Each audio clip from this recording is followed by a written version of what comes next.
નમસ્કાર મિત્રો, I can crack એક્ઝામમાં આપ સૌનું હાર્દિક હાર્દિક સ્વાગત. વિદ્યાર્થી મિત્રો, આજે એક સરસ મજાના વિષય, આમ તો બે વિષય, ઇકોનોમિક્સ અને સાયન્સ ટેકની માહિતી છે એ મેળવવાની છે. ઇકોનોમિક્સ અને સાયન્સ ટેક એવા વિષય છે કે જે જીપીએસસીની તૈયારી કરે છે એને તો બહુ જબરદસ્ત આવડે છે, પણ જે લોકો ક્લાસ 3ની તૈયારી કરે છે એ લોકો માટે આ બંને વિષય નવા છે. અને આ બંને વિષય નવા છે. આ કારણોસર જ એના માટે એક જબરદસ્ત ફેકલ્ટી અને જેનું જબરદસ્ત નોલેજ છે ઇકોનોમિક્સમાં, ખાસ જેનું જબરદસ્ત નોલેજ છે એવા તરુણ સરને છે આપણે બોલાવવાના છે. તરુણ સરની વાત કરું તો 2017-18 થી લઈ અને અત્યાર સુધી જેટલી પણ એને પરીક્ષા આપી છે એ બધી પરીક્ષાના ઓર્ડર એ નીકળશે, બધી પરીક્ષામાં પાસ છે. એટલે એવા વ્યક્તિ છે આપણી સાથે જોડાયા છે અને જે તમને ઇકોનોમિક્સ માટે સંપૂર્ણ માહિતી છે એ આપશે. શું ઇકોનોમિક્સ કહેવાય, કયા કયા મુદ્દા છે તમારે કરવા જોઈએ, કેટલા ડીપમાં કરવા જોઈએ, કયા કયા પ્રશ્નો છે એ પૂછાશે, આ બધી માહિતી છે એ સાહેબ આવશે. બરાબર?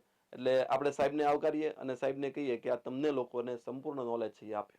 બરાબર? ઇકોનોમિક્સ અને એની પછી સાયન્સ ટેક છે. સાયન્સ ટેકમાં પણ સાહેબની સારી એવી પકડ છે. સાયન્સ ટેક વિશે પણ માહિતી આપશે, પણ ખાસ સાહેબની જે સ્પેશિયાલિટી છે ઇકોનોમિક્સમાં છે. એટલે ઇકોનોમિક્સ અને સાયન્સ ટેક બંનેની માહિતી છે એ તરુણ સર તમને આપશે. તરુણ સર.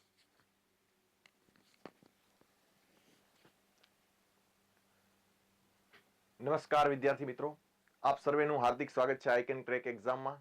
જે રીતે સરે વાત કરી એ રીતે આજે આપણે ઇકોનોમી અને સાયન્સ એન્ડ ટેકના જે કાંઈ મુદ્દાઓ જે છે સીસી રિલેટેડ એના વિશે આપણે અહીંયા ચર્ચા કરવાની છે. તો શરૂ કરીએ મિત્રો આપણી ચર્ચાને આગળ વધારીએ. સૌપ્રથમ જોઈએ તો જે પહેલો મુદ્દો છે આપણી પાસે, જે સીસી ના જે મેઇન ખાસ કરીએ તો જે આપણે વાત કરીએ તો સિલેબસ આવી ગયો છે, ડિટેલ સિલેબસ. એની અંદર જે આપણને જોવા મળે છે સિલેબસની અંદર એ છે સ્વતંત્રતા પૂર્વે અને સ્વતંત્રતા બાદ ભારતીય અર્થતંત્ર. તો સ્વતંત્રતા પૂર્વે અને સ્વતંત્રતા બાદ જે ભારતીય અર્થતંત્ર તમને જોવા મળે છે એમાં બ્રિટિશકાલીન સમયમાં ભારતીય અર્થતંત્ર કેવું રોલ ભજવ્યો હતો એ પ્રશ્ન પૂછાઈ શકે. એનાથી આગળ વાત કરીએ આપણે તો સ્વતંત્રતા સમયે ભારતીય અર્થતંત્ર કયા સ્ટેજમાં હતું, કૃષિ ક્ષેત્રનો કેવો ફાળો હતો, ઉદ્યોગ ક્ષેત્રનો કેવો ફાળો હતો અને સેવા ક્ષેત્રનો કેવો ફાળો હતો. તો એ પ્રકારના સવાલ પૂછી શકાય. આ ઉપરાંત તમે જોશો તો વર્તમાન સમયમાં આપણે વાત કરીએ તો ભારતીય અર્થતંત્ર કઈ સ્થિતિમાં છે, તો એ પ્રકારના પણ સવાલ છે અહીંયા પરીક્ષામાં પૂછી શકાય. તો તાજેતરમાં જ તે વીએમસી 2023માં જે લેવાયેલી પરીક્ષા છે એમાં જ આ પ્રકારના સવાલ પૂછાણા હતા કે ભારતીય અર્થતંત્રનું વર્તમાનમાં સ્તર જે છે કયા સ્ટેજ ઉપર છે એ જણાવો. તો $3.7 ટ્રિલિયન અર્થતંત્ર છે ભારતનું. તો આ પ્રકારનો એક બેઝિક સવાલ છે એ ત્યાંથી પૂછાયેલો. આ સિવાય એવા પણ સવાલ પૂછાય છે કે ભારતીય અર્થતંત્ર કયા દરે આગળ વધી રહ્યું છે, એનો વૃદ્ધિ દર કયો છે, એ પ્રકારના સવાલ પૂછાય. આ ઉપરાંત એવું પૂછાય કે વિશ્વમાં સૌથી ફાસ્ટેસ્ટ ગ્રોઈંગ ઇકોનોમી તરીકે કોને ઓળખવામાં આવે છે, તો ભારતીય અર્થતંત્રને ઓળખવામાં આવે છે. તો આ પ્રકારના સવાલ પણ પરીક્ષામાં પૂછી શકાય છે. તો આ જે મુદ્દાઓ છે મિત્રો એમાંથી આવી બેઝિક છે એ ડિટેલ છે એ આપણને પૂછવામાં આવે છે. નેક્સ્ટ મુદ્દાની જો આપણે વાત કરીએ મિત્રો તો આપણી પાસે જે બીજો મુદ્દો છે એ છે અર્થશાસ્ત્ર અને અર્થવ્યવસ્થા વચ્ચેનો તફાવત. તો વિવિધ અર્થશાસ્ત્રીઓ દ્વારા જે વ્યાખ્યા કરવામાં આવી છે અર્થશાસ્ત્રની એના રિલેટેડ પ્રશ્ન પૂછી શકાય. જેમ કે આપણે વાત કરીએ તો અર્થશાસ્ત્રના પિતા તરીકે ઓળખવામાં આવે છે એડમ સ્મિથ. તો એડમ સ્મિથ દ્વારા અર્થશાસ્ત્રને આપણે વાત કરીએ તો સંપત્તિનું શાસ્ત્ર કીધું છે. તો આ પ્રકારની વ્યાખ્યા કોણે આપી, અર્થશાસ્ત્રના પિતા કોણ છે, વિવિધ અર્થશાસ્ત્રીઓ થઈ ગયા છે તો એના વિશે તમને નોલેજ હોવું જોઈએ અને એના રિલેટેડ જે વ્યાખ્યાઓ આપવામાં આવી છે એ પ્રકારના પ્રશ્ન પણ અહીંયા પરીક્ષામાં પૂછી શકાય. નેક્સ્ટ વાત કરીએ આપણે તો અર્થશાસ્ત્રનું વર્ગીકરણ. તો અર્થશાસ્ત્રનું વર્ગીકરણ વિવિધ તબક્કાઓમાં થાય છે, જેમ કે મૂડીવાદી અર્થશાસ્ત્ર, સમાજવાદી અર્થશાસ્ત્ર, મિશ્ર અર્થશાસ્ત્ર. આપણે મિશ્ર અર્થતંત્રની જો આપણે વાત કરીએ તો ભારત એક છે એ મિશ્ર અર્થતંત્ર ધરાવે છે. આ સવાલ પણ ઘણી વખત પરીક્ષામાં પૂછાઈ ચૂક્યો છે. મિશ્ર અર્થતંત્રની જો આપણે વાત કરીએ તો મૂડીવાદી અને સમાજવાદીનું મિશ્ર હોય એને આપણે કહીએ છીએ મિશ્ર અર્થતંત્ર. ત્યારબાદ મિત્રો જોશો તો અર્થવ્યવસ્થાના વિવિધ પ્રકારોમાં પ્રાથમિક ક્ષેત્ર, દ્વિતીય ક્ષેત્ર અને તૃતીય ક્ષેત્ર. તો પ્રાથમિક ક્ષેત્રમાં તમે જોશો તો પ્રાથમિક ક્ષેત્રને આપણે કૃષિ ક્ષેત્ર તરીકે ઓળખીએ છીએ, દ્વિતીય ક્ષેત્રને આપણે ઉદ્યોગ ક્ષેત્ર તરીકે ઓળખીએ છીએ અને સેવા ક્ષેત્રને આપણે તૃતીય ક્ષેત્ર જે છે એને સેવા ક્ષેત્ર તરીકે પણ ઓળખીએ છીએ. તો આના રિલેટેડ ઘણા બધા પ્રશ્ન પૂછી શકાય છે. વીએમસી અને ડીવાયએસઓ 2023ની જે એક્ઝામ ગઈ એમાં પણ આના રિલેટેડ ક્વેશ્ચન પૂછાયેલા હતા મિત્રો કે ભાઈ સૌથી વધારે આપણે વાત કરીએ તો રોજગાર કોણ પ્રોવાઈડ કરે છે, તો સૌથી વધારે રોજગારી આપતું જો કોઈ ક્ષેત્ર હોય તો એ આપણું પ્રાથમિક ક્ષેત્ર છે, યાની કે કૃષિ ક્ષેત્ર છે. અને તમને એવું પૂછાય કે સૌથી વધુ યાની કે અર્થતંત્રની અંદર સૌથી વધુ કમાણીમાં કોનો ફાળો વધારે છે, તો એમાં આવે છે આપણું તૃતીય ક્ષેત્ર યાની કે સેવા ક્ષેત્ર. તો આ બંને ક્વેશ્ચન છે એ ડિફરન્ટ એક્ઝામમાં વર્ષ 2023માં પૂછાઈ ચૂકેલા છે. નેક્સ્ટ આપણે વાત કરીએ મિત્રો, તો આપણી સામે છે ભારતીય અર્થતંત્રમાં અત્યાર સુધી થયેલા તમામ સુધારાઓ. ખાસ કરીને જે સુધારાઓની વાત કરીએ તો સૌથી મોટો સુધારો અર્થતંત્રમાં હોય તો ત્યાંથી સવાલ આવવાની સંભાવના વધી જાય છે. જેમ કે વર્ષ 1991માં થયેલો એલપીજી રિફોર્મ્સ યાની કે લિબરલાઇઝેશન, પ્રાઇવેટાઇઝેશન અને ગ્લોબલાઇઝેશન, ઉદારીકરણ, ખાનગીકરણ અને વૈશ્વિકરણ તરીકે જેને આપણે ઓળખીએ છીએ, એ ભારતીય અર્થતંત્રમાં થયેલું સૌથી મોટો સુધારો છે. એની બાદ આપણે જો વાત કરીએ સુધારાના જનક તરીકે, બરાબર છે, એ છે એલપીજી રિફોર્મ્સ, અને સુધારાની જનની તરીકે ઓળખવામાં આવે તો એ છે જીએસટી. જે જીએસટી આવ્યું, ગુડ્સ એન્ડ સર્વિસ ટેક્સ, એ ભારતીય અર્થતંત્રમાં સુધારાની જનની તરીકે ઓળખવામાં આવે છે. તો આ બે મહત્વના સુધારાઓ, આવા અનેક સુધારાઓ છે એ અહીંયા પરીક્ષામાં પૂછી શકાય છે. ઓકે, ચલો નેક્સ્ટ વાત કરીએ મિત્રો આપણે અહીંયા. તો જે નેક્સ્ટ મુદ્દો છે એ છે ભારતમાં આયોજન પંચ અને યોજના આયોગ, અને આપણે જેને કહીએ છીએ નીતિ આયોગ. તો આયોજન કઈ રીતે થાય છે, ભારતની અંદર પ્લાનિંગ કઈ રીતે થાય છે, બરાબર, યોજનાઓ કઈ રીતે ઘડાય છે, એને કઈ રીતે ઇમ્પ્લિમેન્ટ થાય છે, એને રિલેટેડ અહીંયા છે એ ક્વેશ્ચન પૂછવામાં આવે છે. તો જો મિત્રો અહીંયા ભારતમાં આર્થિક આયોજનનો ઇતિહાસ, કે ભાઈ આર્થિક આયોજનની શરૂઆત ક્યારે થઈ? શું ભારતમાં દેશ આઝાદ થઈ ગયો ત્યારબાદ આયોજન કરવામાં આવ્યું? ના મિત્રો, એવું નથી. ભારતમાં ઘણા વર્ષો પૂર્વે, બરાબર, આપણે વાત કરીએ 1834 આજુબાજુ છે, એ આયોજનની શરૂઆત થઈ ચૂકી હતી. તો અહીંયા આર્થિક આયોજનની શરૂઆત ત્યારથી થઈ, કોના દ્વારા કરવામાં આવી, એનો આખો ઇતિહાસ આપણે ખબર હોવો જોઈએ. પછી આપણે વાત કરીએ તો ભારતમાં આયોજનની શરૂઆતથી અત્યાર સુધી, વર્તમાન સુધી આપણે ક્યાં સુધી પહોંચ્યા છીએ, એની સફર આપણે ખબર હોવી જોઈએ. બીજી વસ્તુની વાત કરીએ તો આયોજન પંચ, આયોજન પંચને જેને આપણે યોજના આયોગ કહીએ છીએ, તો શરૂઆતમાં જ્યારે દેશ આઝાદ થાય છે ત્યારે 15મી માર્ચ 1950ના રોજ આયોજન પંચની રચના કરવામાં આવે છે. અને એ સમયે કોંગ્રેસની સરકાર હતી જેણે આયોજન પંચની રચના કરી હતી, કેસી નિયોગી સમિતિની ભલામણથી. એ સવાલ પણ ઘણી વખત પરીક્ષામાં પૂછાઈ ચૂકેલો છે. એની પછી વાત કરીએ રાષ્ટ્રીય વિકાસ પરિષદ. જ્યારે કોઈ આયોજન ઘડવામાં આવે છે મિત્રો, તો આયોજનની ઘડતર બાદ એ આયોજનને લાગુ પાડવામાં, કોઈ યોજના ઘડવામાં આવે છે તો એ યોજનાને લાગુ પાડવા માટે એક સમિતિ એટલે કે એક સંસ્થા કામ કરે છે, એનું નામ છે રાષ્ટ્રીય વિકાસ પરિષદ. બરાબર છે. તો રાષ્ટ્રીય વિકાસ પરિષદ છે એ યોજનાઓને શું કરે છે? લાગુ પાડવાનું કામ કરે છે. તો ત્યાંથી પણ સવાલ પૂછાઈ શકે છે. એની પછી જે મોસ્ટ આઈએમપી અત્યારે જે સવાલ પૂછાય છે એ છે પંચવર્ષીય યોજના અને નીતિ આયોગ. તો અત્યાર સુધી લેવાયેલી જે કાંઈ એક્ઝામ છે મિત્રો, એમાં એક સવાલ તમારે ધારીને ચાલવાનો છે કે એક સવાલ પંચવર્ષીય યોજનામાંથી આવે છે અને એક સવાલ છે એ કમ્પલસરી નીતિ આયોગમાંથી આવે છે, અથવા એક સવાલ એવો આવે છે કે જેનો જવાબ જ હોય છે નીતિ આયોગ. બરાબર છે. તમારે જે ઓપ્શન હોય છે એમાં જવાબ જ શું ટીક કરવાનો હોય છે? નીતિ આયોગ. એક સવાલ કમ્પલસરી એવો હોય છે. તો પંચવર્ષીય યોજનાઓ જે છે, બરાબર, કોંગ્રેસ સમયમાં એ પંચવર્ષીય યોજનાઓ જે છે એમાંથી સવાલ પૂછાય છે. આ સિવાય નીતિ આયોગ એટલે કે આયોજન પંચના સ્થાને આવેલી એક સંસ્થા છે NITI Aayog, national institution for transforming India, જેનું ફૂલ ફોર્મ થાય છે. એમાંથી અનેકવાર સવાલ પૂછાઈ ચૂક્યા છે. એનું ફૂલ ફોર્મ પણ ઘણી વખત પરીક્ષામાં પૂછાઈ ચૂકેલું છે. એની પછી આપણે વાત કરીએ ગવર્નિંગ કાઉન્સિલ. તો તાજેતરમાં લેવાયેલી વીએમસી 2023ની તમે પરીક્ષાનો પેપર ખોલશો તો ગવર્નિંગ કાઉન્સિલના 3 વિધાનો છે એ તમને પરીક્ષામાં પૂછવામાં આવેલા હતા. ગવર્નિંગ કાઉન્સિલના અધ્યક્ષ કોણ હોય છે? તો ઓબ્વિયસ છે એના અધ્યક્ષ આપણા વડાપ્રધાન શ્રી હોય છે. પરંતુ વીએમસી 2023ની પરીક્ષા જે લેવાની એમાં એના અધ્યક્ષ લખાતા ગૃહમંત્રી. જે વિધાન કેવું હતું મિત્રો? ખોટું હતું. તો ગવર્નિંગ કાઉન્સિલમાંથી પ્રશ્ન પૂછી શકાય છે. આયોજન પંચ અને નીતિ આયોગ વચ્ચે શું તફાવત છે એ પણ આપણે ખબર હોવી જોઈએ. બરાબર, એના માળખામાં શું તફાવત છે, એના કાર્યમાં શું તફાવત છે, બરાબર, તો એ વિશે આપણે ખબર હોવી જોઈએ. તો આયોજન પંચ અને નીતિ આયોગ વચ્ચેનો એક તફાવત તમને ક્લિયર હોવો જોઈએ. નેક્સ્ટ મિત્રો આપણે વાત કરીએ તો આપણી પાસે આવે છે કૃષિ ક્ષેત્ર. જે બીજો મુદ્દો છે જે આપણા ડિટેલ સિલેબસમાં આવરેલો છે એ છે કૃષિ ક્ષેત્ર. અને કૃષિ ક્ષેત્રના જે ડિટેલ સિલેબસની અંદર તમે મુદ્દાઓ જોશો તો એમાં જે પહેલો મુદ્દો છે મિત્રો આપણી પાસે એ છે મુખ્ય પાકો. હવે આ જે મુખ્ય પાકો છે મિત્રો એ તમે ભૂગોળમાં પણ જોઈ શકો, આ સિવાય તમે અર્થશાસ્ત્રની અંદર પણ જોઈ શકો. જેમ કે આપણે પાકોની વાત કરીએ તો વિવિધ કૃષિ પેદાશો યાની કે વ્યાપારિક પાકો છે, આ ઉપરાંત રોકડિયા પાકો જેને આપણે કહીએ છીએ, આ સિવાય બાગાયતી પાકો છે, ફળ ઉત્પાદન કેટલું છે, શાકભાજીનું ઉત્પાદન કેટલું છે, મરી મસાલાનું ઉત્પાદન કેટલું છે, ફૂલ ઉત્પાદન કેટલું છે. તો વિવિધ કૃષિનું જે પેદાશો છે એની અંદર ભારતના કયા રાજ્યનું સ્થાન આગવું છે, કયા રાજ્ય પાછળ છે, તો આ બાબતની આપણને જાણકારી હોવી જોઈએ.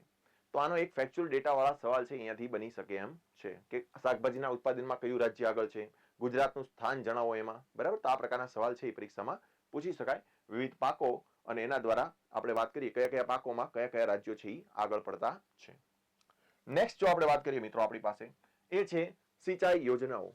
હવે પાક છે એને ઉગાડવા માટે છે એ સરકાર છે એ સિંચાઈ યોજનાઓ ચલાવે છે.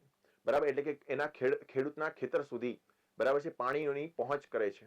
તો એના સુનિશ્ચિત કરવા માટે ખેડૂતના ખેતર સુધી પાણીની પહોંચ સુનિશ્ચિત કરવા માટે વિવિધ સિંચાઈ યોજનાઓ કામ કરે છે.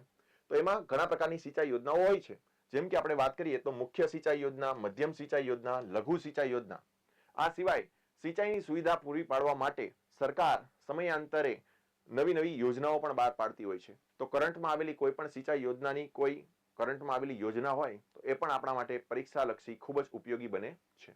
ઓકે, વિવિધ સિંચાઈ યોજનાઓની અંદર વાત કરીએ મિત્રો, તો અલગ અલગ નદી ઉપર બાંધવામાં આવેલા બંધ, યાની કે સૌથી ઊંચો બંધ કયો છે, બરાબર, એના દ્વારા કઈ નહેર બહાર પાડવામાં આવી છે. જેમ કે આપણે વાત કરીએ સૌથી ઊંચો બંધ કહીએ તો ભાખરા નાગલ પરિયોજના છે સતલજ નદી ઉપર. એમાંથી નીકળતી સિંચાઈ પરિયોજનાની આપણે વાત કરીએ તો ઇન્દિરા ગાંધી નહેર છે, જે ભારતની સૌથી મોટી નહેર છે. બરાબર, તો આ પ્રકારના સવાલ છે મિત્રો, એ અહીંયાથી પરીક્ષામાં પૂછાઈ શકે એવા છે.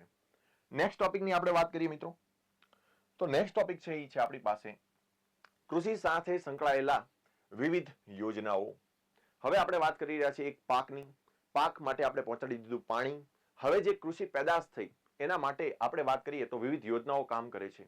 તો ખેતી માટે કઈ કઈ યોજનાઓ કામ કરે છે, અથવા કરંટમાં પણ અન્ય ઘણી બધી યોજનાઓ છે એ કરંટમાં આવતી હોય છે, તો એ આપણને ખબર હોવી જોઈએ. જેમ કે અહીંયા વાત કરીએ તો પ્રધાનમંત્રી ફસલ બીમા યોજના, યાની કે કૃષિ ખેડૂત પોતાનો પાકનું ઉત્પાદન કરે છે તો એનો પાક છે એ નિષ્ફળ ના જાય એના માટે એક વીમો પણ કાઢી આપે છે સરકાર, તો એને કહેવાય છે ફસલ બીમા યોજના. પ્રધાનમંત્રી કિસાન સન્માન નિધિ યોજના, આપ સૌ આ યોજનાથી ખ્યાલ હશે અને ઘણી બધી વખત આ યોજનામાંથી સવાલ પૂછાઈ ચૂકેલો છે. બરાબર, સરકાર ડાયરેક્ટ બેનિફિટ ટ્રાન્સફર થકી દરેક ખેડૂતના ખાતામાં બેંક ખાતામાં 6,000 રૂપિયા ટ્રાન્સફર કરે છે 2,000ના 3 હપ્તા વાઇઝ. તો એ યોજના પણ તમને પૂછી શકાય, કૃષિ ક્ષેત્રની યોજના છે. આ સિવાય વાત કરીએ તો સોઇલ હેલ્થ કાર્ડ, આ સિવાય કુસુમ યોજના છે, કિસાન ઉર્જા સુરક્ષા એવં મહા અભિયાન, બરાબર, કુસુમ યોજના. એની પછી વાત કરીએ સૂર્ય શક્તિ કિસાન યોજના છે. આ સિવાય વાત કરીએ તો સ્વામિત્વ યોજના છે. તો ઘણી બધી યોજનાઓ છે જે ખેતી ક્ષેત્રે યાની કે કૃષિ ક્ષેત્રે કાર્યરત છે. તો આ તમામ યોજનાઓમાંથી સવાલ છે એ પરીક્ષામાં પૂછી શકાય એમ છે. નેક્સ્ટ વાત કરીએ મિત્રો, આપણી પાસે જે મુદ્દો છે કૃષિ અને ટેકનોલોજી. અહીંયા અર્થશાસ્ત્ર નો એક સબ્જેક્ટ અથવા તો તમે ગણો તો ભૂગોળનો એક સબ્જેક્ટ અને ટેકનોલોજીનો એક સબ્જેક્ટ છે એને મિક્સ કરવામાં આવે છે. તો અહીંયા જુઓ મિત્રો, ઈ કૃષિ, આ ઉપરાંત કૃષિ ક્ષેત્રે ડ્રોન ટેકનોલોજીનો ઉપયોગ. તમે સમજો મિત્રો, ડ્રોન ટેકનોલોજીનો ઉપયોગ સંરક્ષણ ક્ષેત્રે થાય છે, વિજ્ઞાન અને ટેકનોલોજીનો સબ્જેક્ટ છે, પણ એનો ઉપયોગ આપણે કૃષિમાં દવા છાંટવા માટે કરી શકીએ. તો કૃષિ ક્ષેત્ર માટે કૃષિ ક્ષેત્ર સાથે ડ્રોન ટેકનોલોજીનો ઉપયોગ, તો આ પ્રકારના સવાલ છે એ પરીક્ષામાં પૂછી શકાય. એની પછી વાત કરીએ તો કૃષિ ક્ષેત્રે અવકાશ ટેકનોલોજી, વેધર ફોરકાસ્ટિંગ, કે ભાઈ કેટલા સમયમાં કેટલો દુષ્કાળ પડવાનો છે, ક્યારે વરસાદ આવવાનો છે, એની જો આગવી માહિતી છે એ ખેડૂત સુધી પહોંચી જાય, બરાબર, તો ખેતીને ઘણો બધો લાભ થઈ શકે એમ છે. તો કૃષિ ક્ષેત્રે ટેકનોલોજીનો જે ઉપયોગ છે મિત્રો, એ અહીંયા જે પ્રશ્ન છે એ અહીંયાથી બનતા હોય છે. એની પછી વાત કરીએ તો જેનેટિકલી મોડિફિકેશન ક્રોપ, બીટી કપાસ તમે નામ સાંભળ્યું હોય, અથવા તો આપણે વાત કરીએ હરિયાળી ક્રાંતિ, હરિયાળી ક્રાંતિ 1, હરિયાળી ક્રાંતિ 2.0, બરાબર. તો હરિયાળી ક્રાંતિમાં આપણે જોશું તો જંતુનાશક દવાઓ, બરાબર, રાસાયણિક ખાતરો અને ખાસ કરી તો બીજ જે છે એ જેનેટિકલી મોડિફિકેશન કરી નાખ્યા છે. તો કેટલા બીજ છે એની કઈ કઈ વેરાયટી આપણે બનાવીએ છીએ, તો આ પ્રકારના સવાલ પણ અહીંયા પરીક્ષામાં પૂછી શકાય એમ છે. અને ખાસ કરીને જ્યારે કરંટમાં કોઈ નવા બીજ ઉપર પરીક્ષણ કરી અને નવું બીજ તૈયાર કરવામાં આવે છે કોઈ સંસ્થા દ્વારા, તો એ પરીક્ષાનો મુદ્દો બને છે. નેક્સ્ટ આપણે મિત્રો વાત કરશું તો એ છે કૃષિ અને તેની સાથે સંબંધિત ઉદ્યોગો. તો કૃષિમાં જે પેદાશ નીકળે છે મિત્રો, એની સાથે સંબંધિત જે કાંઈ ઉદ્યોગો છે એ પરીક્ષાની દ્રષ્ટિએ ખૂબ ઉપયોગી બને છે. જેમ કે આપણે વાત કરીએ એક કૃષિ પેદાશ તરીકે શેરડી, તો શેરડીમાંથી જે ખાંડ ઉદ્યોગ બને છે તો એ ખાંડ ઉદ્યોગ છે એ આપણા માટે કામનો છે. આ સિવાય વાત કરીએ તો કૃષિ ક્ષેત્રે રાસાયણિક ખાતરોનો જે ઉપયોગ થાય છે, તો આપણા માટે રાસાયણિક ખાતર ઉદ્યોગ છે એ પણ પરીક્ષાની દ્રષ્ટિએ છે એ મુદ્દો બને છે, પરીક્ષામાં પૂછવા લાયક. તો આ બધા મુદ્દાઓ છે એ તમારે તૈયાર કરવાના રહેશે. નેક્સ્ટ વાત કરીએ, આપણી પાસે છે વિવિધ ક્રાંતિઓ. તો ઘણી બધી ક્રાંતિઓના નામ તમે સાંભળ્યા હશે, ગોળ ક્રાંતિ છે, પીળી ક્રાંતિ છે, ગુલાબી ક્રાંતિ છે, બરાબર. તો વિવિધ ક્ષેત્રે થયેલી જે કઈ ક્રાંતિઓ છે મિત્રો, એ પરીક્ષામાં મુદ્દાઓ બને છે પૂછવા લાયક. તો આવા ક્યારેક મુદ્દાઓ તમે જોડકા સ્વરૂપે પણ પૂછાય છે કે શ્વેત ક્રાંતિ શેને રિલેટેડ છે. આપ સૌને ખ્યાલ હશે, દૂધ ઉત્પાદન સાથે સંકળાયેલી જે ક્રાંતિ છે એને આપણે શ્વેત ક્રાંતિ કહીએ છીએ. એની પછી હરિત ક્રાંતિ છે, બરાબર છે, યાની કે હરિયાળી ક્રાંતિ તરીકે પણ આપણે એને ઓળખીએ છીએ. ઇન્દ્રધનુષ ક્રાંતિ છે, મીઠી ક્રાંતિ છે, બારમાસી ક્રાંતિ છે. આ તમામ ક્રાંતિઓ જે છે મિત્રો એના જોડકા સ્વરૂપે છે એ પ્રશ્ન પૂછાય છે કે કઈ ક્રાંતિ શેની સાથે રિલેટેડ છે, અથવા કઈ ક્રાંતિના પિતામહ તરીકે કોને ઓળખવામાં આવે છે એ વ્યક્તિને. બરાબર, તો આ પ્રકારના સવાલ છે એ પરીક્ષામાં ખૂબ પૂછાય છે. એની પછી વાત કરીએ આપણે મિત્રો, તો જો વિવિધ કૃષિ પદ્ધતિઓ, તો કૃષિ ક્ષેત્રે વિવિધ પદ્ધતિઓનો ઉપયોગ કરવામાં આવે છે. તો અત્યાર સુધી આપણે જે ખેતી કરતા હતા એને કહેવાય છે રાસાયણિક ખેતી. કેવી ખેતી? રાસાયણિક ખેતી. એની જગ્યાએ હવે સરકાર નવો કોન્સેપ્ટ લઈને આવે છે કે ભાઈ રાસાયણિક ખેતી છે એ શરીર માટે હાનિકારક છે, તો બનાવો આપણે હવે કેવી ખેતી? જૈવિક ખેતી. છાણિયું ખાતર લઈ આવો, બરાબર છે, અને એનો ઉપયોગ કરીને જે કરવામાં આવતી ખેતી છે એને આપણે કેવી કહીએ છીએ? જૈવિક ખેતી. તો જૈવિક ખેતી છે ત્યાંથી પરીક્ષામાં પ્રશ્ન પૂછાઈ શકે એમ છે. જૈવિક ખેતી અપનાવનાર સૌપ્રથમ રાજ્ય કયું છે? જૈવિક ખેતી અપનાવનાર સૌપ્રથમ આપણે વાત કરીએ તો આપણે જિલ્લો કયો છે? ગુજરાતનો કયો જિલ્લો છે જે સંપૂર્ણ જૈવિક ખેતી કરે છે? તો એનો જવાબ આવે છે મિત્રો અહીંયા ડાંગ. સૌપ્રથમ રાજ્ય કયું છે જેને સંપૂર્ણપણે જૈવિક ખેતી અપનાવી લીધી છે? તો એનો જવાબ આવે છે અહીંયા સિક્કિમ. તો આ પ્રકારના સવાલ છે એ પરીક્ષામાં ખૂબ પૂછાયેલા છે મિત્રો. આ સિવાય જો હું તમને વાત કરું તો ટકાઉ ખેતી, બરાબર છે, એટલે કે તમારી જમીન છે, બરાબર, એને ટકાવી રાખવા માટે જે કરવામાં આવતી ખેતી છે એને કહેવાય છે ટકાઉ ખેતી. બરાબર, સસ્ટેનેબલ આપણે વાત કરીએ એગ્રીકલ્ચર. બરાબર, નેચરલ ફાર્મિંગ, જે ખાસ કરીને જૈવિક ખેતી સાથે સંકળાયેલો જ એક મુદ્દો છે નેચરલ ફાર્મિંગ. ઝીરો બજેટ ખેતી. ઝીરો બજેટ ખેતી એટલે સરકાર એવું ઈચ્છે છે કે જે ખેડૂત છે એને જે ઇનપુટ ખર્ચ છે, એટલે કે ખેતી કરવા માટે જે ખર્ચ થાય છે એ કેવો થઈ જવો જોઈએ? ઝીરો થઈ જવો જોઈએ. તો એને કહેવાય છે zero budget natural farming, zero budget ખેતી. કરાર આધારિત ખેતી. હમણાં તમને ખ્યાલ હશે તો ખેડૂતોનું એક આંદોલન થયું હતું, બરાબર, કે ભાઈ કોર્પોરેટ ફાર્મિંગની વાત કરતા હતા, કરાર આધારિત ખેતીની વાત કરતા હતા. એ બિલને આખું અટકાયું હતું સરકારનું, બરાબર છે, ખેડૂતોના આંદોલન થકી. તો એ કરાર આધારિત ખેતી કોને કહેવાય છે? એમાં કઈ રીતે ખેતી કરવામાં આવે છે? તો આ બધા મુદ્દાઓ છે, બરાબર, એની બેઝિક ડિટેલ તમારી પાસે હોવી જોઈએ. આ સિવાય આપણે વાત કરીએ આત્મનિર્વાહ ખેતી અને જીવન નિર્વાહ ખેતી. તો એ કોને કહેવાશે? બરાબર, એની વ્યાખ્યા અને ખાસ કરીને કયા કયા વિસ્તારમાં આ બધી ખેતીઓ છે એ અમલમાં આવે છે, કઈ કઈ જગ્યાએ થઈ રહી છે, કયું જિલ્લાઓ અથવા કયા રાજ્યો આમાં પહેલા સ્થાને છે એ આપણે ખબર હોવા જોઈએ. નેક્સ્ટ મુદ્દાની જો મિત્રો આપણે વાત કરીશું તો એ આપણી પાસે છે કૃષિ વિત્તીય નીતિ. એટલે કે ખેડૂતોને, બરાબર છે, કે ભાઈ લોન લેવા જવું હોય તો એના માટે શું સરકારની કઈ કઈ યોજનાઓ કામ કરી રહી છે, બરાબર છે, તો એને કહેવાય છે કૃષિ વિત્તીય નીતિ. તો એમાં કઈ કઈ સંસ્થાઓ છે જે ખેડૂતોને લોન આપી રહી છે? તો મિત્રો તમે જોશો ઇકોનોમીમાં કૃષિની સાથે બેન્કિંગ સેક્ટરને અહીંયા મર્જ કરી દેવામાં આવ્યું છે કે એક ખેડૂત લોન લેવા જાય છે તો કઈ સંસ્થા એને લોન આપે છે, કયા ભાવે, એટલે કે કેટલાના દરે, ઓછા દરે, વધુ દરે લોન મળે છે. તો બરાબર, એ બાબતની અહીંયા તમારે જાણકારી હોવી જોઈએ. સંસ્થાગત કઈ કઈ સંસ્થાઓ એને લોન આપે છે, કઈ બિન સંસ્થાગત એજન્સીઓ છે જે કૃષિ ક્ષેત્રે લોન આપવાનું કામ કરે છે, સરકારની કઈ કઈ પહેલો છે જેની અંતર્ગત કૃષિ ક્ષેત્રે લોન મળવાપાત્ર છે. તો આ બધા જ મુદ્દાઓ છે એ આવશે તમારી કૃષિ વિત્તીય નીતિમાં, બરાબર છે. નેક્સ્ટ વાત કરીએ મિત્રો આપણે, તો આપણી પાસે જે નેક્સ્ટ મુદ્દો છે એ છે કૃષિ ઉત્પાદનની ભાવ નીતિ. હવે માનો કે તમે સમજો કે ભાઈ કૃષિનું ઉત્પાદન થઈ ગયું, આ બધું આપણે જોયું, એમાં આપણે કીધું ભાઈ પાક ઉત્પાદિત થઈ ગયો, તો ત્યારબાદ હવે એ પાકનું યોગ્ય વળતર મળશે શું ખેડૂતને? જો મળે છે તો ક્યાં મળે છે, ક્યાં એને વેચવા જવાનું હોય છે, અથવા ત્યાં એ ભાવ એને સરખો મળતો નથી તો એના માટે સરકાર શું પ્રાવધાન છે, બરાબર. તો તમને ખ્યાલ હશે મિનિમમ સપોર્ટ પ્રાઇસ, એમએસપી નામનું એક શબ્દ તમે સાંભળ્યો હોય તો, એમએસપી નામનો શબ્દ, મિનિમમ સપોર્ટ પ્રાઇસ. તો મિનિમમ સપોર્ટ પ્રાઇસ અંતર્ગત ખેડૂતને એટલા રૂપિયા તો મળી જ જાય છે, બરાબર, કે જે એને જે પ્રોડક્ટ પાછળ જે એને કે ઉત્પાદન પાછળ જે એને ખર્ચ કરેલો છે એટલું એને વળતર મળી જાય. એટલા માટે સરકાર એક એક્ટ લઈને આવી છે, એમએસપી, મિનિમમ સપોર્ટ પ્રાઇસ, બરાબર છે. તો ન્યૂનતમ સમર્થન મૂલ્ય, એ ન્યૂનતમ સમર્થન મૂલ્ય કઈ રીતે નક્કી કરવામાં આવે છે, એની વેલ્યુ કઈ રીતે નક્કી કરવામાં આવે છે, એનું ખરીદ મૂલ્ય કઈ રીતે નક્કી કરવામાં આવે છે, વિવિધ કિંમતો અને એનો ખર્ચ. આ ઉપરાંત શેરડી માટે જે શબ્દ વપરાય છે એ છે એફઆરપી. તો એ પણ આપણે આમાં જોવાનું રહેશે કે ભાઈ શેરડી માટે અને અન્ય પાકો માટે એમએસપી ક્યારે નક્કી કરવામાં આવે છે, એનો સમયગાળો શું હોય છે, વર્ષમાં કેટલી વખત એમએસપી તૈયાર થાય છે, કેના આધાર ઉપર એમએસપી તૈયાર કરવામાં આવે છે, શેરડી માટે એમએસપી ની જગ્યાએ એફઆરપી કઈ રીતે તૈયાર થાય છે. તો આ બધા મુદ્દાઓ છે એ તમારે આમાં નોંધવાના રહેશે અને એની ખાસ કરીને નોટ્સ બનાવવાની રહેશે, બરાબર છે. નેક્સ્ટ તરફ આપણે આગળ વધીએ તો નેક્સ્ટ મુદ્દો આપણી પાસે આવે છે મિત્રો, એ છે ખાદ્ય સુરક્ષા. ખાદ્ય સુરક્ષા કેવું કહેવાય છે મિત્રો, કે દેશમાં કોઈ વસ્તુનું ઉત્પાદન થયું તો દેશના તમામ નાગરિકો સુધી એ વસ્તુની વહેંચણી કરવાની છે. એ કામ કોનું છે? સરકારનું છે. આ સિવાય અન્નના આપણે વાત કરીએ અન્નની અછત ન પડે એટલા માટે સરકાર છે એ ખાદ્ય સુરક્ષા અધિનિયમ લઈને આવી છે, બરાબર. આ ઉપરાંત આપણે વાત કરીએ તો અહીંયા બે અધિનિયમ તમારે પાકા કરવાના રહેશે. એક છે આવશ્યક ચીજ વસ્તુ અધિનિયમ 1995, જે અંતર્ગત ખાવાની કોઈ પણ વસ્તુ છે એની તમે સંગ્રહખોરી ના કરી શકો, અથવા તો જો સંગ્રહખોરી કરો છો એક પ્રકારનો ગુનો બને છે, બરાબર છે, તમે એની અછત ન પેદા કરી શકો.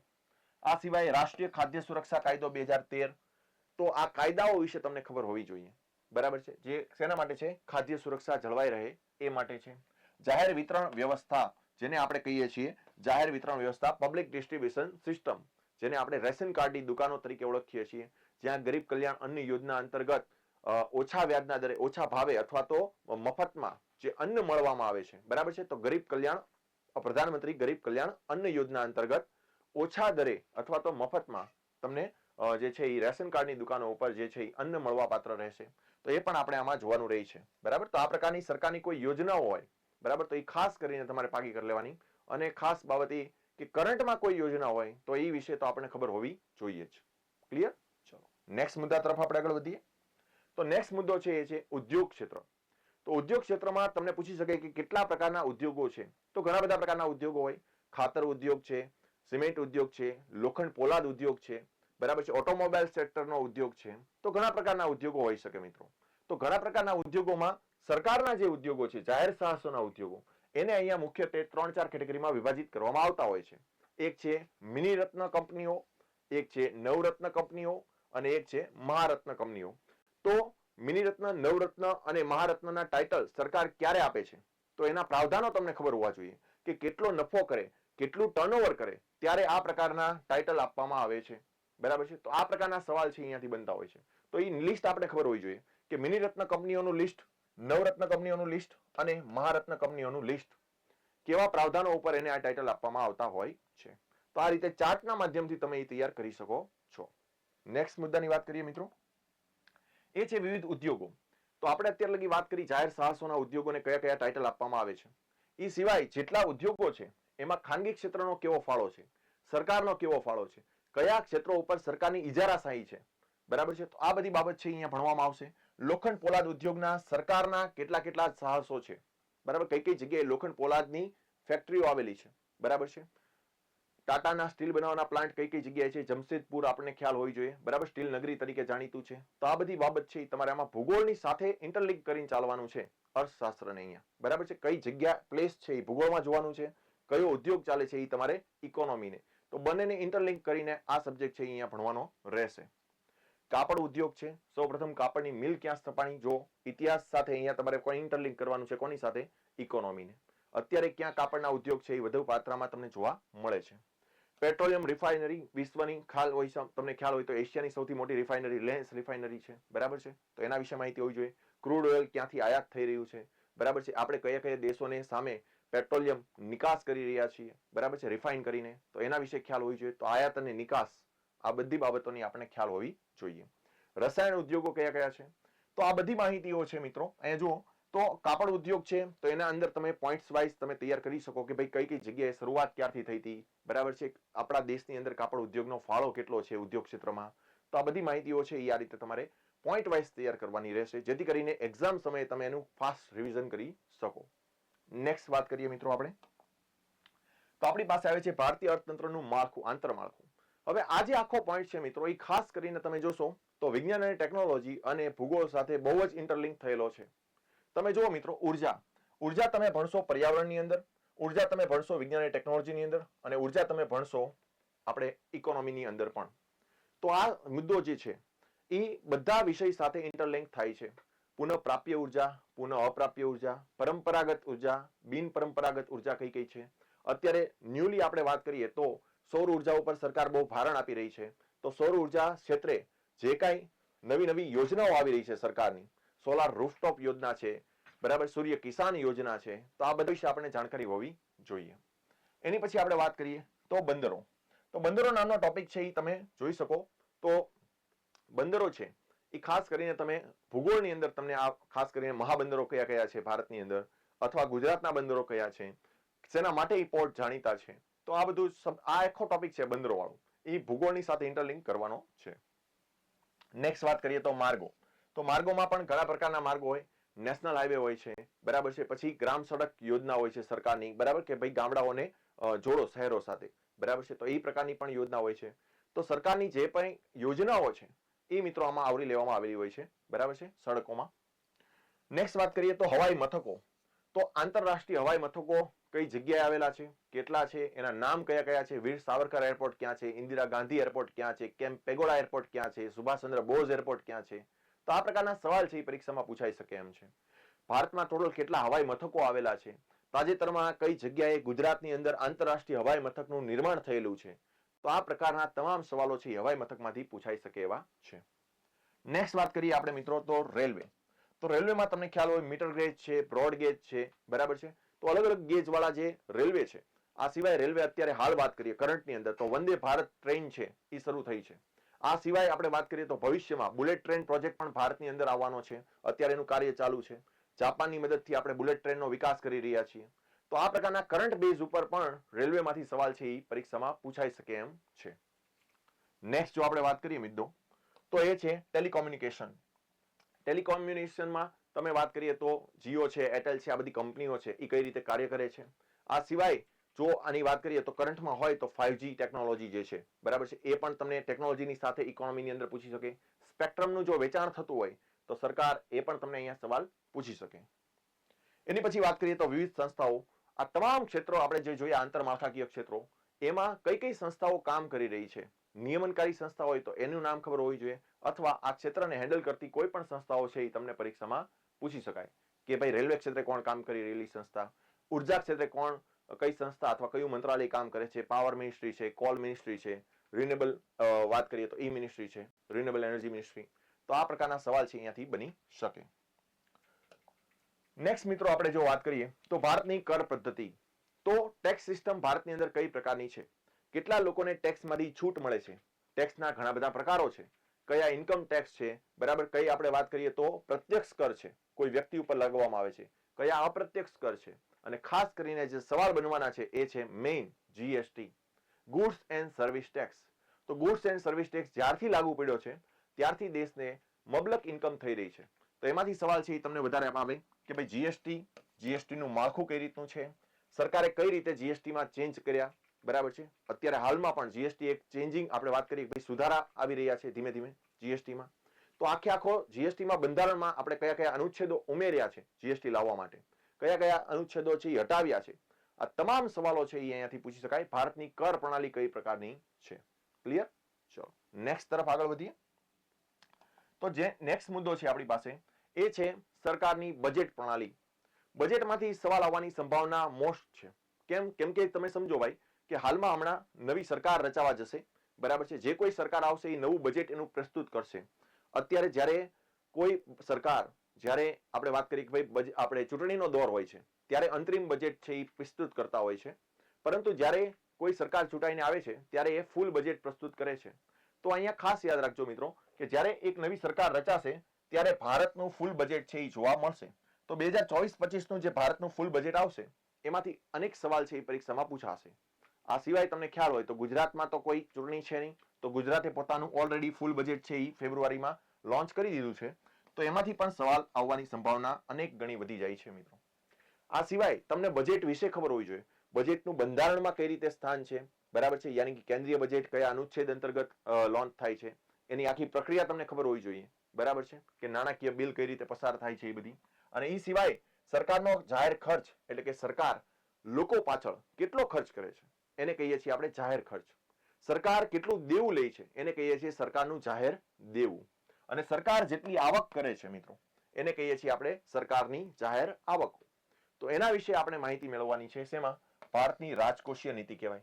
રાજકોષીય નીતિને આપણે કહીએ છીએ ભારતનું બજેટ, બરાબર. જે નીતિ છે એને કહેવાય છે રાજકોષીય નીતિ, અને જે બજેટ છે એને કહેવાય છે બજેટ, બરાબર છે. તો ભારતનું હોઈ શકે અને કોઈ પણ રાજ્યનું હોઈ શકે, એટલે કે ગુજરાત રાજ્યનું બજેટ. આપણે ઓબ્વિયસ છે, આપણે ગુજરાતમાં પરીક્ષા આપીએ છીએ, ગુજરાતના છીએ, તો ગુજરાતનું બજેટ અહીંયા ભણશું, બરાબર. તો આ ખાસ કરીને આ મુદ્દાઓ છે તમારે ક્લિયર કરવાના રહેશે આમાં. નેક્સ્ટ વાત કરીએ તો નાણાકીય નીતિ. તો નાણાકીય નીતિ પહેલા તો કોણ જાહેર કરે છે? જો મિત્રો આ સવાલ અનેક વાર પૂછાઈ ચૂક્યો છે. નાણાકીય નીતિ કોણ જાહેર કરે છે? સૌને ખ્યાલ હોય છે નાણાકીય નીતિ છે કોણ જાહેર કરે છે મિત્રો? આપણી સેન્ટ્રલ બેંક, કેન્દ્રીય બેંક, મધ્યસ્થ બેંક જે કાંઈ કયો એ એક જ છે આપણી પાસે, RBI, reserve bank of India. Reserve bank of ઇન્ડિયાનું ગઠન ક્યારે થયું, કઈ સાલમાં એની રચના થઈ છે, કઈ સાલમાં એનું રાષ્ટ્રીયકરણ થયું છે, એના કેટલા બોર્ડ મેમ્બરો હોય છે, બરાબર, કઈ રીતે એ કાર્યો કરે છે, એના કાર્યો કયા છે, અને મુખ્ય કાર્ય કયું છે એનું, નાણાકીય નીતિ પ્રસ્તુત કરવાનું. કેટલા સમયાંતરે આપણે વાત કરીએ દર 2 મહિને નાણાકીય નીતિ છે એ પ્રસ્તુત કરતા હોય છે આરબીઆઈ દ્વારા. તો એમાં વિવિધ દરો બહાર પાડવામાં આવે છે. તો એ દરો આપણે ભણવાના થતા હોય છે. કેશ રેશિયો છે, એસએલઆર છે, બેંક રેટ છે, બરાબર છે, માર્જિનલ સ્ટેન્ડિંગ ફેસિલિટી છે, એમએસએફ જેને આપણે કહીએ છીએ. તો વિવિધ દરો બહાર પાડે છે, એની અર્થવ્યવસ્થા ઉપર શું અસર થાય છે, બરાબર છે, એ સવાલ છે અહીંયાથી અચૂક બનતા હોય છે. તો નાણાકીય નીતિ, આરબીઆઈ ના કાર્યો અને આરબીઆઈ દ્વારા નાણાકીય નીતિમાં પ્રસ્તુત કરવામાં આવતા વિવિધ દરો, આટલી વસ્તુ છે અહીંયા પરીક્ષાની દ્રષ્ટિએ ખૂબ ઇમ્પોર્ટન્ટ બનતી હોય છે. ઓકે, નેક્સ્ટ મિત્રો આપણે વાત કરીએ, આ એક લાસ્ટ મુદ્દો છે આપણી પાસે આઈ થિંક, કે બેંકોના પ્રકારો. બેંક કઈ રીતે કામ કરે છે. વિવિધ બેંકોના ઘણા બધા પ્રકાર હોય. અમુક બેંક છે એ જાહેર ક્ષેત્રની હોય, સરકારની બેંક હોય, અમુક બેંક હોય ખાનગી ક્ષેત્રની હોય, અમુક સ્મોલ ફાઇનાન્સ બેંક હોય છે, અમુક પેમેન્ટ બેંક હોય છે. તો વિવિધ બેંકોના ઘણા બધા પ્રકારો હોય છે. તો એ બધા જ પ્રકારો, કઈ બેંક કેવા પ્રકારની છે, એના શું કાર્યો હોય છે, બરાબર છે. તો આ બધા સવાલ છે અહીંયાથી તમને પૂછાય છે. ઘણા બધા સવાલ છે એ પેમેન્ટ બેંક, હાલમાં જે પેમેન્ટ બેંકની રચના થઈ રહી છે અને સ્મોલ ફાઇનાન્સ બેંકની રચના થઈ રહી છે, તો એના આધારે વધારે સવાલ આવે છે કઈ સમિતિની ભલામણથી આ બેંકોની રચના થયેલી છે. જેમ કે નચિકેત મોર સમિતિ છે, ઉષા થોરટ સમિતિ છે. તો એમાંથી ઘણા બધા સવાલ આવે છે બેંકોના પ્રકારોમાંથી. એની પછી વાત કરીએ, હમણાં આપણે વાત કરી કે આરબીઆઈ નું માળખું આપ સૌને ખ્યાલ હોવું જોઈએ, અને આરબીઆઈ દ્વારા થવામાં આવતા તમામ કાર્યો એના વિશે પણ આપણને ખબર હોવી જોઈએ. જેમ કે આરબીઆઈ એક મધ્યસ્થ બેંક છે, ક્યારે એની સ્થાપના થઈ, ક્યારે એનું રાષ્ટ્રીયકરણ થયું છે, બરાબર. તો આ બધી વિશે આપણને ખ્યાલ હોવી જોઈએ. ઓકે, તો આ હતું આપણે અત્યાર સુધી જે ચર્ચા કરી, આ હતું આપણે ઇકોનોમી વિશેની ચર્ચા કરી. હવે જે આપણે જોવાનું છે મિત્રો, એ છે હવે સાયન્સ એન્ડ ટેકનોલોજી. તો સાયન્સ એન્ડ ટેકનોલોજી વિશે આપણે ચર્ચા કરીએ કે એમાં કયા કયા મુદ્દાઓને સમાવવામાં આવેલા છે, જે ડિટેલ સિલેબસ પબ્લિશ થયો છે એમાં. તો એમાં પહેલો મુદ્દો જે આપણી પાસે છે મિત્રો અહીંયા, એ છે રોજબરોજના જીવનમાં સામાન્ય વિજ્ઞાન. આમાં રોજબરોજના જીવનમાં સામાન્ય વિજ્ઞાનમાં ઘણા બધા સવાલ છે એ પરીક્ષામાં પૂછાય. જેમ કે આપણે વાત કરીએ કે ભાઈ રાંધણ ગેસમાં, બરાબર, ઘરે જે રાંધણ ગેસ આવે છે એમાં કયો વાયુ હોય છે. મિથેન હોય છે, પ્રોપેન હોય છે, બ્યુટેન હોય છે અને મરકેપ્ટન હોય છે. તો આ પ્રકારના સવાલ છે એ સામાન્ય વિજ્ઞાનના સવાલ છે મિત્રો. આ કોઈ પણ વ્યક્તિને એક એવું ઈચ્છે છે સરકાર કે આવું ખબર હોવી જોઈએ એક સ્ટુડન્ટને, કે ઘરે એના ઘરે સિલિન્ડર આવે છે એમાં કયો ગેસ હોય છે. તો આ સામાન્ય વિજ્ઞાનના સવાલ આ પ્રકારના હશે, જેમાં તમે ભૌતિક વિજ્ઞાન, રસાયણ વિજ્ઞાન અને જીવ વિજ્ઞાન, તમે ખાલી ધોરણ 6 થી 10 જેટલું જે સામાજિક વિજ્ઞાન જીસીઆરટી છે એની અંદર જે સામાજિક વિજ્ઞાન છે આટલું પણ આમાં કરી નાખો ને તો આ વસ્તુ છે અહીંયા ઇનફ થઈ જાય છે મિત્રો. 6 થી 10 નું સામાજિક વિજ્ઞાન જીસીઆરટી માં જે આપ્યું છે એટલું અહીંયા ઇનફ થઈ જાય છે. નેક્સ્ટ જે છે આપણી પાસે વિજ્ઞાન ક્ષેત્રે થયેલી મહત્વની શોધો અને એના શોધકો, કે કોના દ્વારા કયા આપણે વાત કરી ભાઈ શેની શોધ કરવામાં આવી છે. જેમ કે આપણે વાત કરીએ કે ગેલિલિયોએ ટેલિસ્કોપની શોધ કરી છે, બરાબર. આલ્બર્ટ આઇન્સ્ટાઈને છે એ બલ્બની શોધ કરી છે. તો કઈ સાલમાં કયા વ્યક્તિ દ્વારા શેની શોધ થયેલી છે એનું એક આપણે માનો કે જો આવું લિસ્ટ તૈયાર કરી નાખીએ મિત્રો, બરાબર છે, તો એ પરીક્ષાની દ્રષ્ટિએ ખૂબ ઉપયોગી બની જાય છે. ઘણી વખત જોડકા સ્વરૂપે છે એ આના સવાલ છે એ તમને જોવા મળે છે, બરાબર છે. તો અહીંયા કઈ વસ્તુ અને અહીંયા એના શોધ અને શોધક, આ રીતે તમારી જોડકા છે એ પરીક્ષામાં બહુ જ પૂછાય છે મિત્રો, બરાબર છે. તો આના વૈજ્ઞાનિકો અને એના કઈ કઈ વસ્તુની શોધ કરી છે એના જોડકાઓ આપણે પાકા હોવા જોઈએ. એટલે કે આવું એક લિસ્ટ તમારી પાસે તૈયાર હોવું જોઈએ, બરાબર છે. અહીંયા 2-4 ઉદાહરણો તમને લખ્યા છે. ઓકે, નેક્સ્ટ જે છે આપણી પાસે એ છે વિજ્ઞાન ક્ષેત્રે ટેકનોલોજી અને એની સાથે સંકળાયેલી વિવિધ સંસ્થાઓ. જેમ કે આપણે વાત કરીએ કે ભાઈ ડીઆરડીઓ છે, એની પછી વાત કરીએ તો આપણી પાસે ઈસરો છે, એની પછી આપણે વાત કરીએ તો ઈસરો છે, એની પછી વાત કરીએ તો ભારત ડાયનેમિક્સ લિમિટેડ છે, બરાબર છે, ઈરડા છે, બરાબર, રિન્યુએબલ એનર્જી ક્ષેત્રે કામ કરી રહેલી ઈરડા છે, બરાબર. તો આ સિવાય આપણે વાત કરીએ કોચિન શિપયાર્ડ લિમિટેડ છે, કોચિન શિપયાર્ડ લિમિટેડ છે, બરાબર. તો વિવિધ ટેકનોલોજી, વિજ્ઞાન અને ટેકનોલોજી ક્ષેત્રે કામ કરતી વિવિધ સંસ્થાઓ છે, બરાબર છે. તો એનું એક લિસ્ટ તમારી પાસે તૈયાર હોવું જોઈએ. એ કયા ક્ષેત્રે કામ કરી રહ્યા છે, એની સ્થાપના ક્યારે થઈ છે, એના અત્યારે વડા કોણ છે, બરાબર. તો આ બાબતની તમારી પાસે માહિતી હોવી જોઈએ અને એક લિસ્ટ મેં તમને કીધું એ રીતે તમારી પાસે તૈયાર હોવું જોઈએ આ બાબતમાં, વિવિધ સંસ્થાઓ, વૈજ્ઞાનિક.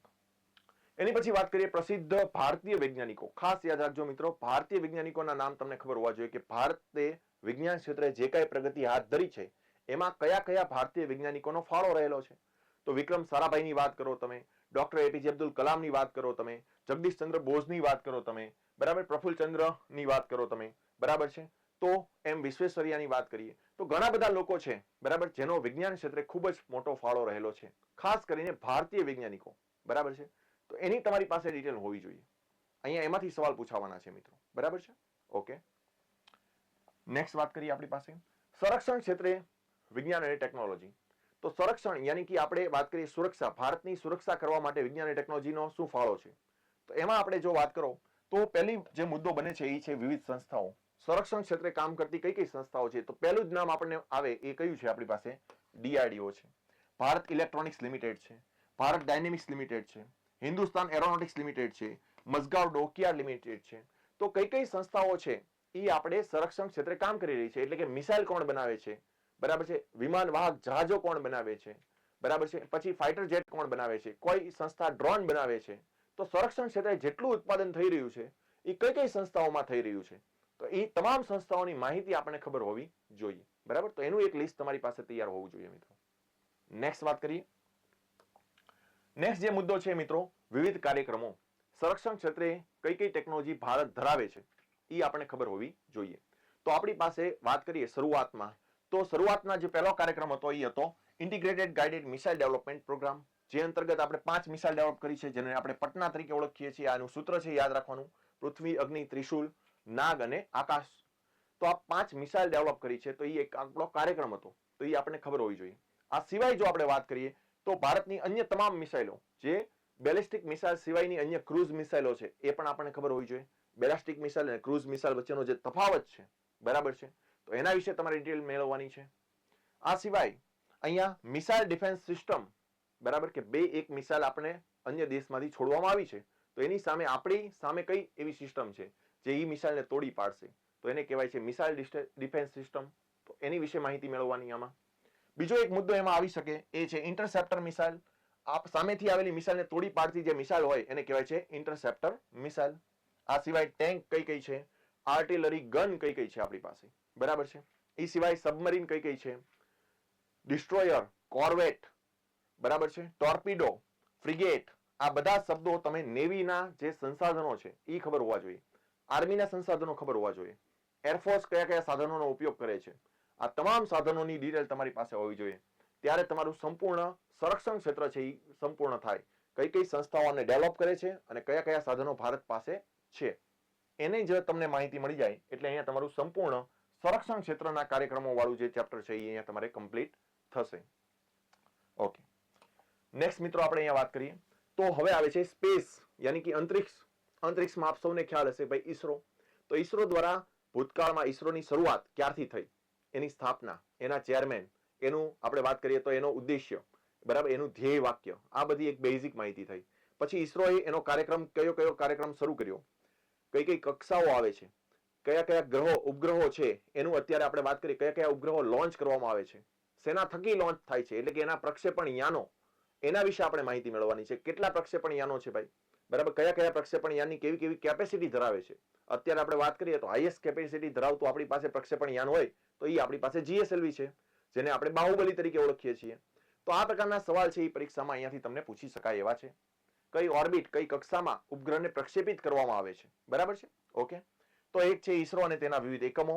વિક્રમ સારાભાઈ સ્પેસ સેન્ટર છે, બરાબર છે, સતીશ ધવન સ્પેસ સેન્ટર છે, હ્યુમન સ્પેસ ફ્લાઇટ સેન્ટર છે, જે હાલમાં જ બનાવવામાં આવ્યું છે ખાસ કરીને ગગનયાન માટે, બરાબર છે.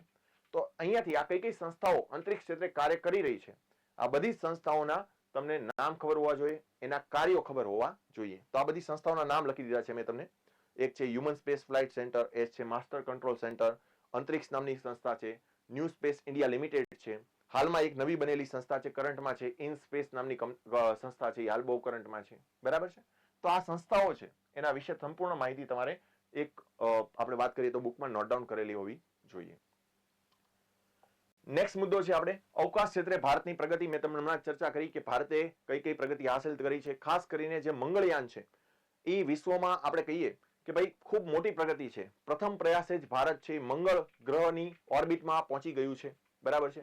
તો મંગળયાન ગયું છે 2013માં, પણ આજ સુધી વિશ્વમાં એ બહુ મોટી સિદ્ધિ હાંસલ કરવામાં આવે છે, કેમ કે પ્રથમ પ્રયાસે મિત્રો, અને એશિયાનો પહેલો દેશ છે ભારત કે જેણે મંગળ મિશન કર્યું હોય, બરાબર? તો એ હંમેશા સવાલ મંગળયાનમાંથી પૂછાય છે. તો હાલમાં આપણે નેક્સ્ટ મિશન કયા કયા જવાના છે એ પણ આપણે ખબર હોવા જોઈએ. જેમ કે હવે આપણે ભારત પોતાને રીતે, બરાબર, 4 એસ્ટ્રોનોટને લઈને અવકાશમાં જવાનું છે, મિશન ગગનયાન. તો ગગનયાન વિશે માહિતી હોવી જોઈએ, બરાબર? તો ભવિષ્યના મિશનો કઈ તરફ આપણે આગળ વધી રહ્યા છે, ભૂતકાળના મિશનો કયા કયા આપણે સિદ્ધિઓ હાંસલ કરી છે, હાલમાં તમને ખ્યાલ હોય તો 2 મિશન વિશે ખબર હોવી જોઈએ. એક છે ચંદ્રયાન 3 અને એક છે આદિત્ય L1. ભારતે એનું પોતાનું પહેલું મિશન મૂક્યું છે, જે શુક્ર ગ્રહ, આપણે વાત કરીએ સૂર્યની, સૂર્ય માટેનું જે અધ્યયન કરશે એ છે આદિત્ય L1. ચંદ્રયાન 3 કે ચંદ્રના દક્ષિણ ધ્રુવ પર ભારતે લેન્ડિંગ કરેલું છે, બરાબર? તો આ પ્રકારના જે ભારતની સિદ્ધિઓ છે એ તમારે ખાસ આમાં યાદ રાખવાની છે મિત્રો, બરાબર છે? ઓકે, તો તમામ મિશનો છે અહીંયા તૈયાર કરવાના રહેશે. તમામ ઉપગ્રહો, પ્રક્ષેપણ યાનો, નેવિગેશન સિસ્ટમ ભારતની, બરાબર?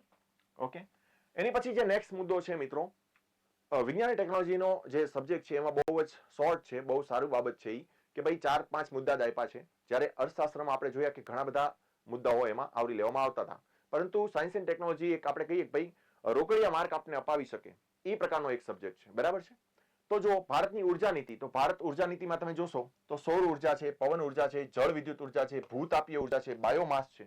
આ ભારત છે હવે નવીનીકરણીય ઉર્જા તરફ આગળ વધી રહ્યો છે. તો સૌર ઉર્જા ક્ષેત્રે કઈ કઈ યોજનાઓ છે જે કામ કરી રહી છે સરકારની, જેમ કે આપણે વાત કરીએ સોલાર રૂફટોપ યોજના, જેની અંતર્ગત કેટલી સબસિડી આપવામાં આવે છે, બરાબર? તો આ વિશે આપણે પૂછી શકાય. એની પછી પવન ઉર્જા, કે પવન ઉર્જા મેળવવા માટે પવનની ઝડપ કેટલી હોવી જોઈએ, તો એ આપણે ખબર હોવી જોઈએ કે ભાઈ કઈ વિસ્તારમાં, બરાબર છે, પવનની ઝડપ હશે તો ત્યાં પવનચક્કી લગાવી શકશું, બરાબર છે? તો એનો જે ઝડપ છે પવનની એ આપણે ખબર હોવી જોઈએ. એની પછી વાત કરીએ જળ વિદ્યુત ઉર્જા, બરાબર? કઈ કઈ જગ્યાએ જળ વિદ્યુત ઉર્જાના પ્લાન્ટ છે, ગુજરાતની અંદર કઈ કઈ જગ્યાએ જળ વિદ્યુત ઉર્જા મેળવવામાં આવે છે, એટલે કે આપણે કહીએ તો ડેમ બનાવીને ટર્બાઇન ગોઠવીને જે ઉર્જા મેળવીએ એને જળ વિદ્યુત ઉર્જા કહેવાય. એની પછી બાયોમાસ, બાયોગેસ પ્લાન્ટ, હાઇડ્રોજન ઉર્જા. હવે ઘણી બધી જગ્યાએ તમને જોશો તો હાઇડ્રોજનથી સંચાલિત ટ્રેન આવી રહી છે, હાઇડ્રોજનથી સંચાલિત બસ આવી રહી છે. તો આ પ્રકારના મુદ્દાઓ છે જે કરંટમાં હોય છે, એને ખાસ સાંકળીને ભારતની ઉર્જા નીતિ છે એ તમારે તૈયાર કરવાની રહેશે. ઓકે મિત્રો, તો અહીંયા સુધી હતું. આપણે વાત કરીએ એમ કે અર્થશાસ્ત્રની અંદર કયા કયા મુદ્દાઓ છે એને તમારે નોટ ડાઉન કરીને એનું સ્પેશિયલ મટીરિયલ તૈયાર કરવાનું, અને વિજ્ઞાન અને ટેકનોલોજીમાં આપણે વાત કરી કે કયા કયા મુદ્દાઓ છે એને નોટ ડાઉન કરીને તમારે એક મટીરિયલ તૈયાર કરવાનું, જેથી કરીને તમે આ 2 વિષયમાં ખાસ કરીને મહારથી હાસિલ કરી શકો, બરાબર છે મિત્રો? તો અહીંયા સુધી રાખીએ મિત્રો આજે. ઓકે, જય હિન્દ, જય ભારત.